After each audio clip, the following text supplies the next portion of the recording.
ঘুম কমিশনের রিপোর্টটা নিয়ে আপনারা আলাদা তদন্ত করবেন নাকি এর মধ্যেই চলে আসবে? ঘুমের ব্যাপারে তো আমাদের তদন্ত সংস্থা অবশ্যই আলাদাভাবে তদন্ত করবে, কিন্তু যেহেতু রাষ্ট্র কর্তৃক গঠিত একটা কমিশন, সেখানে একজন বিচার বিভাগীয় ঊর্ধ্বতন বিচারপতির নেতৃত্বে এই কমিশনটা হয়েছে এবং এই ডকুমেন্টটা একটা অফিসিয়াল ডকুমেন্ট। কাজের এই ডকুমেন্টটাকে আমরা অফিসিয়াল ডকুমেন্ট হিসাবে আমাদের এই আইনে অ্যাডমিসেবল হবে, এই তথ্য প্রমাণ হিসাবে এটা গ্রহণযোগ্য হবে।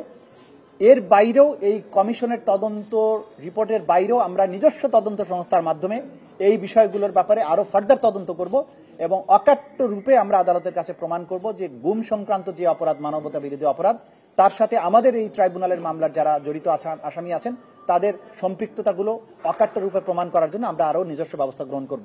তবে গুম কমিশনের যে প্রতিবেদন যেটুকু প্রকাশিত হয়েছে এবং যেটুকু প্রকাশিত হয়নি, সেগুলো আমরা আমাদের পক্ষ থেকে আমাদের আইন অনুযায়ী এগুলো চাওয়ার বিধান আছে, আমরা তাদের কাছ থেকে এটা চাইবো এবং চাওয়ার মাধ্যমে যেহেতু একটা অফিসিয়াল ডকুমেন্ট এই আদালতে ব্যবহার্য, সাক্ষ্য হিসাবে গ্রহণযোগ্য এবং সেই গ্রহণযোগ্য সাক্ষ্যকে আমরা আমাদের মামলার মধ্যে অন্তর্ভুক্ত করব। 3 মাস সময় নিয়েছেন তাজুল ভাই, এর পরবর্তী দিকে আর সময় নেবেন? 1 মাস তো গেল, আর 2 মাস এই মামলার যে তদন্ত প্রক্রিয়া, এটা দুনিয়ার ইতিহাসের অন্য যে কোনো মামলার চেয়ে ব্যতিক্রম। কতদিন সময় লাগবে সুনির্দিষ্ট করে বলা অসম্ভব ব্যাপার। আপনারা জানেন যে এটার গ্র্যাভিটি, এটার মাত্রা এত বেশি, কতদিনের মধ্যে শেষ হবে এটা সুনির্দিষ্ট করে এখনো বলার সময় আসেনি। আমরা চেষ্টা করব দ্রুততম সময়ের মধ্যে বিচারগুলোকে শেষ করা অথবা বিচার প্রক্রিয়ার জন্য মামলাকে প্রস্তুত করা।